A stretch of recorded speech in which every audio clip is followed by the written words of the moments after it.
ये आकाशवाणी रायपुर है। छत्तीसगढ़ी समाचार बुलेटिन के संग संध्या तिवारी के जय जोहार। अब सुनो आज के प्रमुख समाचार। केंद्रीय गृह मंत्री ह कहिने कि माओवादी मन के खिलाफ लड़ई अउ तेज करे जाही अउ एला अंजाम तक पहुंचाए जाही। ओमन जगदलपुर में माओवादी हमला में शहीद जवान मन ला श्रद्धांजलि दीन। प्रधानमंत्री ह बृहस्पति के जम्मू राज्य के मुख्यमंत्री मन के संग वीडियो कॉन्फ्रेंसिंग के माध्यम ले बैठका करही अउ दुर्ग जिला में आज रतिया 12 बजे ले 14 अप्रैल तक संपूर्ण लॉकडाउन रही। सुनो एक जरूरी संदेश। कोविड महामारी के खिलाफ देश एकजुट होके लड़त है। आपो मन हमर संग सुरक्षा और बचाव के 3 सरल जरूरी उपाय के संकल्प लेवो। पहली उपाय, जब भी घर ले बाहर निकलो मास्क जरूर लगावो। दूसरा उपाय, लोगन ले 2 गज के सुरक्षित दूरी रखना ही जरूरी। तीसरा उपाय, अपन हाथ घेरी बेरी साबुन और पानी ले बने असन धोवो। ये 3 आसान उपाय अपना के आप मन कोरोना ला हरा सकत हो।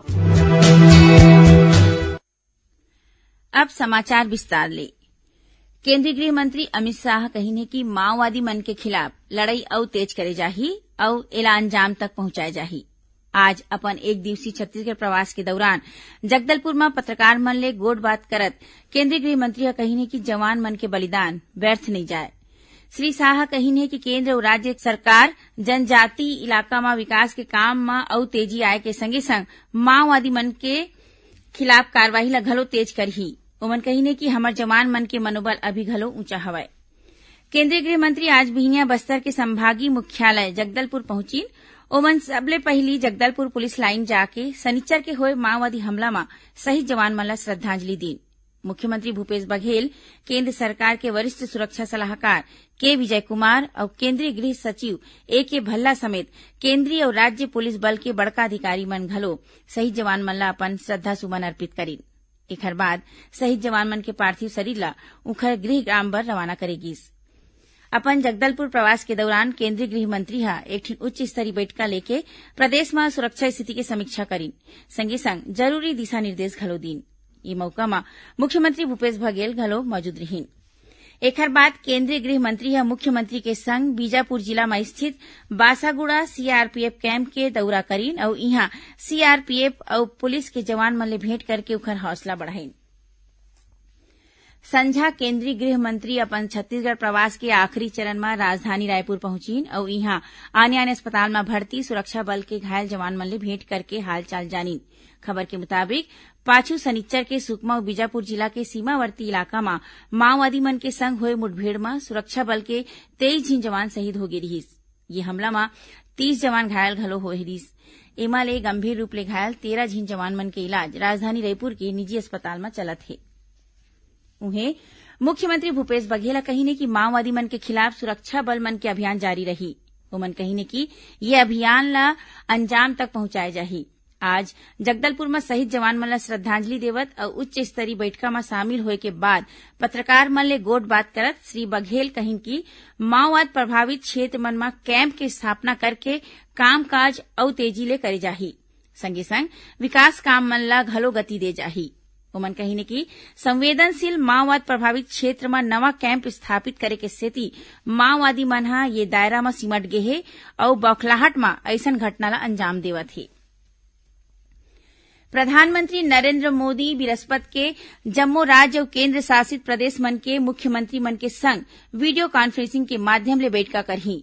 बैठका में देश के कुछ एक राज्य मन में कोरोना संक्रमण के बढ़त मामला के स्थिति के बारे में गोठ बात करे जाही। एमा टीकाकरण ऊपर घलो विचार विमर्श करे जाही। प्रधानमंत्री नरेंद्र मोदी ह 7 अप्रैल के संझा 7 बजे परीक्षा पे चर्चा कार्यक्रम के दौरान छात्र, शिक्षक और अभिभावक मन के संग गोठ बात करही। ये बछर कोविड महामारी के सेती गोठ बात ला वर्चुअल माध्यम ले आयोजित करे जाही। आज एक ट्वीट में प्रधानमंत्री कहिने कि ये चर्चा एक नवा प्रारूप में होही, जेमा कई ठिन विषय ऊपर सवाल होही। छत्तीसगढ़ी समाचार बुलेटिन आप मन आकाशवाणी रायपुर ले सुनत ह। छत्तीसगढ़ के खबर ले है आपके वास्ता और खबर के विश्वसनीयता ले है हमर वास्ता। आकाशवाणी समाचार रायपुर के प्रादेशिक समाचार बुलेटिन के संगे संग हमार समसामयिक कार्यक्रम आप रेडियो के संग अपन मोबाइल में घलो सुन सकत हव। आकाशवाणी समाचार फेसबुक, ट्विटर और यूट्यूब में घलो हावय। हमार फेसबुक पेज हरे Chhattisgarh news on AIR, Twitter handle CGAIR news और हमार यूट्यूब चैनल हरे छत्तीसगढ़ AIR न्यूज। तो अब रेडियो के संगे संग आपके मोबाइल के माध्यम ले हम आप तक पहुंचत हन। छत्तीसगढ़ के हर खबर पर सुनत रहो आकाशवाणी समाचार। अब आगू बढ़वो बाँचे समाचार कोती। कोरोना संबंधी दिशा निर्देश के बारे में काली ले एक विशेष अभियान शुरू करे जाही। यह अभियान में जम्मो झन मास्क पहिरे, खुद के सफाई और आने आने स्वास्थ्य सुविधा पर जोर दे जाही। ये विशेष अभियान ये महीना के 14 अप्रैल तक चलही। काली हो एक उच्च स्तरीय बैठक में प्रधानमंत्री नरेंद्र मोदी ह कहिन हे कि कोरोना ले निपटे खातिर समाज ला जागरूक करे में जम्मो के भागीदारी होना जरूरी है। एती छत्तीसगढ़ के स्वास्थ्य विभाग ह बिना लक्षण और हल्का लक्षण वाले कोरोना संक्रमित के होम आइसोलेशन में इलाज और देखभाल बर दिशा निर्देश जारी करे हे।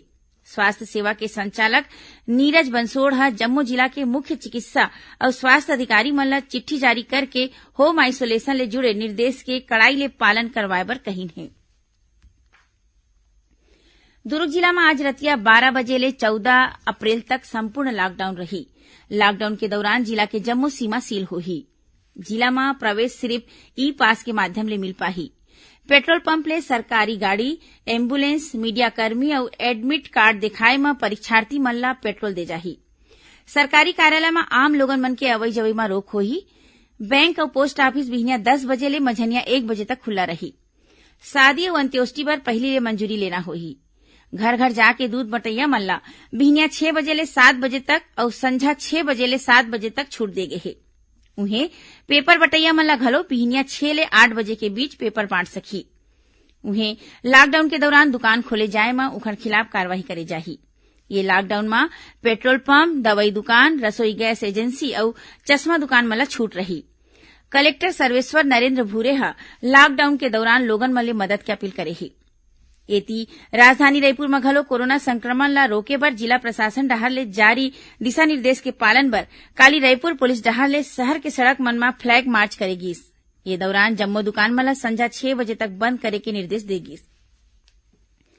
महासमुंद जिला के तेंदुकोना गांव में कोरोना संक्रमण ले बचाव बर ग्राम पंचायत ह प्रस्ताव पारित करके बिहनिया 6 बजे ले मझनिया 2 बजे तक दुकान ला खोले के फैसला ले हे।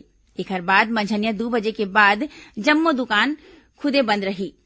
एती धमतरी जिला के कुरुद विकासखंड में टीकाकरण अभियान ला बढ़ावा देबर शादी में 45 बछर ले ज्यादा उम्र के उही मनखे मन ला शामिल होए के मौका दे जाही जौन मन कोरोना टीका लगा डरे हे। ओती राजनांदगांव जिला के खैरागढ़ में पुलिस ह कोरोना ले बचाव संबंधी दिशा निर्देश के पालन नहीं करैया ऊपर कार्रवाई शुरू कर दे हे। प्रधानमंत्री नरेंद्र मोदी ह काली भारतीय जनता पार्टी के स्थापना दिवस के मौका में बिहनिया 10:30 बजे वीडियो कॉन्फ्रेंस के माध्यम ले देश भर के पार्टी कार्यकर्ता मन ला संबोधित करही। भाजपा अध्यक्ष जगत प्रकाश नड्डा घलो ये मौका में अपन विचार राखी। भाजपा ह स्थापना दिवस के मौका में देश भर में आने आने कार्यक्रम आयोजित करही। आखिर में प्रमुख समाचार एक घाव फेर। केंद्रीय गृह मंत्री ह कहिन है कि माओवादी मन के खिलाफ लड़ाई और तेज करे जाही और एला अंजाम तक पहुंचाए जाही। ओमन जगदलपुर में माओवादी हमला में शहीद जवान मन ला श्रद्धांजलि दीन। प्रधानमंत्री ह बृहस्पति के जम्मू राज्य के मुख्यमंत्री मन के संग वीडियो कॉन्फ्रेंसिंग के माध्यम ले बैठका करही। और दुर्ग जिला में आज रतिया 12 बजे ले 14 अप्रैल तक संपूर्ण लॉकडाउन रही। एखरे संग छत्तीसगढ़ी समाचार बुलेटिन इहे सिरावत हे। जय जोहार।